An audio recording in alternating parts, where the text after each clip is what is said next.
नमस्कार, आप देख रहे हैं मिरर मीडिया। मैं हूं आपके साथ चंद्रा सिंह। स्वागत है आपका जोहार झारखंड में। चलिए रुक करते हैं आज की सुर्खियों पर।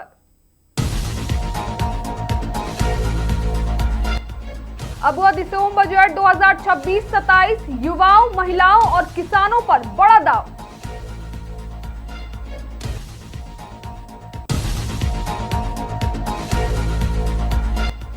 वोट के दिन हुए मारपीट में घायल युवकों से संजीव सिंह ने की मुलाकात, मदद का दिया भरोसा।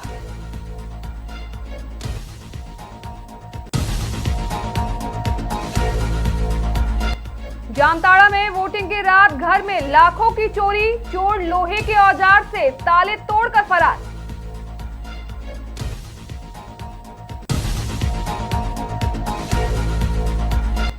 NH-19 पर भीषण सड़क हादसा, अज्ञात वाहन की टक्कर से शिक्षक की मौत, पत्नी गंभीर।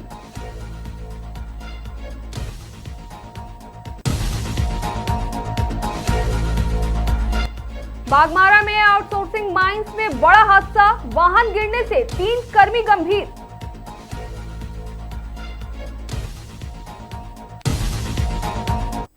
अब खबरें विस्तार से।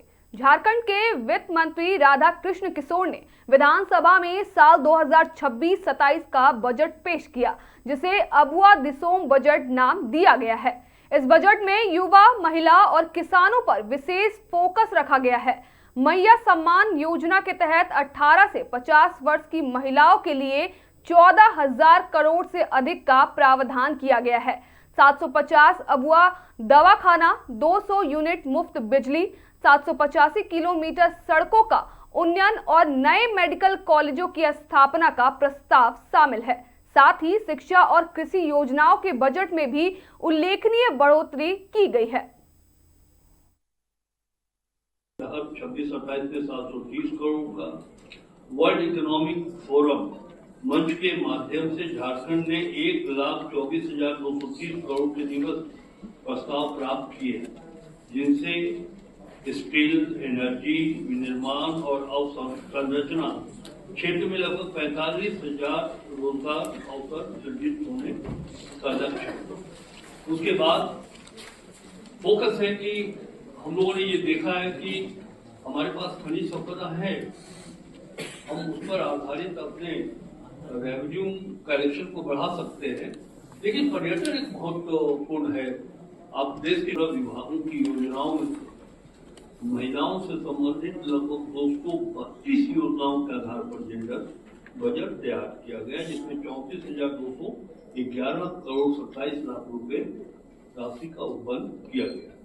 सबसे एक महत्वपूर्ण सूचना इस प्रेस ब्रीफिंग के माध्यम से आपको देनी है कि first time in the history of Jharkhand ये पहली बार कर सकते थे, लेकिन जिस तरह जीएसटी रेशनलाइजेशन के नाम पर हमको लॉस हुआ है, जीएसटी काउंसिल की बैठक में मैंने बहुत ही गंभीरता से इस विषय को केंद्रीय वित्त मंत्री जी के सामने रखा था कि मैडम इससे झारखंड को नुकसान हुआ और इसकी भरपाई करिए। सिर्फ इतना ही नहीं कहा था हमने ये कहा था कि जीएसटी कंपनसेशन जो 5 वर्ष तक चलाने के बाद उसको वापस कर लिया गया है, तो 5 वर्ष चलाए जाने के बाद भी हम उस आर्थिक लक्ष्य को प्राप्त नहीं कर पाए हैं। पूर्व विधायक संजीव सिंह मंगलवार को SNMMCH पहुंचे और मतदान के दिन झरिया के दास बस्ती में हुई मारपीट की घटना में घायल लोगों से मिले। उन्होंने सर्जिकल ICU और आपातकालीन विभाग में भर्ती घायलों से सीधे बातचीत की और चिकित्सकों से इलाज की प्रगति के बारे में जानकारी ली। संजीव सिंह ने कहा कि घटना के पीछे जिम्मेदार लोगों के खिलाफ सख्त कार्रवाई की जाएगी। उन्होंने घायलों के शीघ्र स्वस्थ होने की कामना की और प्रशासन से निष्पक्ष जांच की भी मांग की है। देखिए, कल चुनाव के दौरान जो है, जब चुनाव संपन्न हो गया था, उसके बाद जो है जो जानकारी मिली कि 14 नंबर वार्ड एक बूथ पे जो है वहाँ कुछ अपना सामान उमान रखा हुआ था, उसको लेके घर लौट रहे थे। तो लोगों को थोड़ा ये बुरा लगा कि हमारे समर्थन में लोग थे, तो वहाँ पे उनको जो है 4-5 लोग मिलके जो है दम भर पहले लाठी से पीटे और उसके बाद पत्थर उठा के सर पे मार दिया। तो घायल हो गए हैं और बुरी तरह से घायल हुआ। जो जानकारी मिली है डॉक्टर से, शायद 8 स्टिच लगा हुआ है उनको। वही देखकर उनका उचित व्यवस्था के लिए हम लोग यहाँ पर कितने लोग घायल हुए? तो एक ही आदमी घायल है।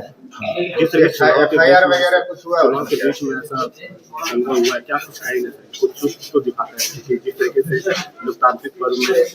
अब इसमें देखिए प्रशासनिक चूक है और ये कहेंगे कि खास करके वैसी पार्टियों से लोग जो नेशनल लेवल पे हैं, कांग्रेस से जुड़े हुए हैं और जामताड़ा जिले के न्यू पांडेडी में वोटिंग की रात बड़ी चोरी की घटना हुई।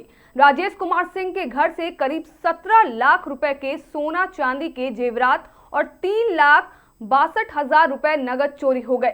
परिवार के लोग हरे माटी गांव में गए थे। देर रात चोरों ने लोहे के औजार से दरवाजा और अलमारी के ताले तोड़कर चोरी की। मंगलवार सुबह परिवार लौटकर घर आया तो सामान बिखरा पड़ा था। पुलिस मौके पर पहुंचकर फिंगरप्रिंट और अन्य तकनीकी जांच कर रही है। थाना प्रभारी मनोज कुमार महतो ने भरोसा दिलाया है कि चोर जल्द गिरफ्तार होंगे। कि देखिए हम लोग के यहाँ सूर्याहू पर्व था, उसमें घर गए हुए थे। तो कल सवेरे यहाँ से हम गए, ठीक है। कल रात को केवल हम नहीं आ सके किसी कारण से। जब सवेरे हम 5 बजे आते हैं आज को, तो गेट हमारा जो फ्रंट गेट है वो ठीक था और सामने का जो गेट देख रहे हैं ये भी ठीक था।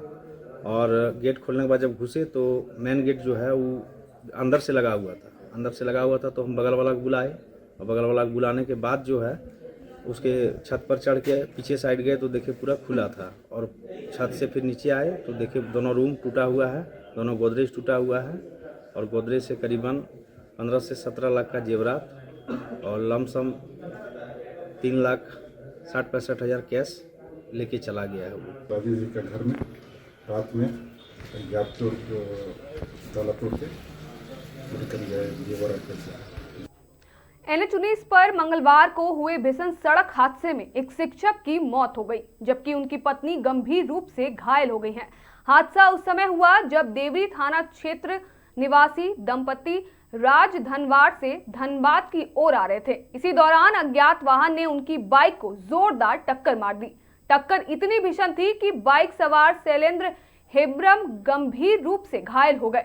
उन्होंने आनन फानन में अस्पताल ले जाया गया, लेकिन रास्ते में ही उन्होंने दम तोड़ दिया। उनकी पत्नी नीलू हेम्ब्रम भी गंभीर रूप से घायल हो गई हैं, जिन्हें इलाज के लिए SNMMCH में भर्ती कराया गया है। अस्पताल प्रबंधन के अनुसार उनकी हालत नाजुक बनी हुई है और चिकित्सकों की टीम लगातार निगरानी कर रही है।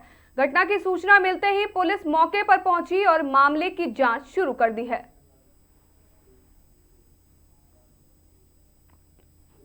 बागमारा क्षेत्र स्थित BCCL एरिया 3 के STG डेको आउटसोर्सिंग माइंस में वाहन दुर्घटना में 3 कर्मी गंभीर रूप से घायल हो गए।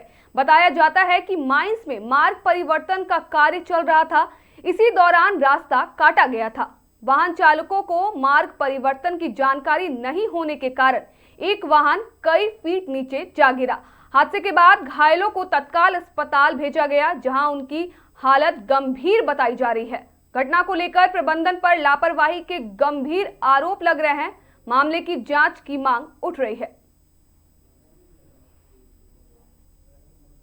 फिलहाल के लिए इतना ही। बाकी तमाम खबरों के लिए देखते रहें मिरर मीडिया।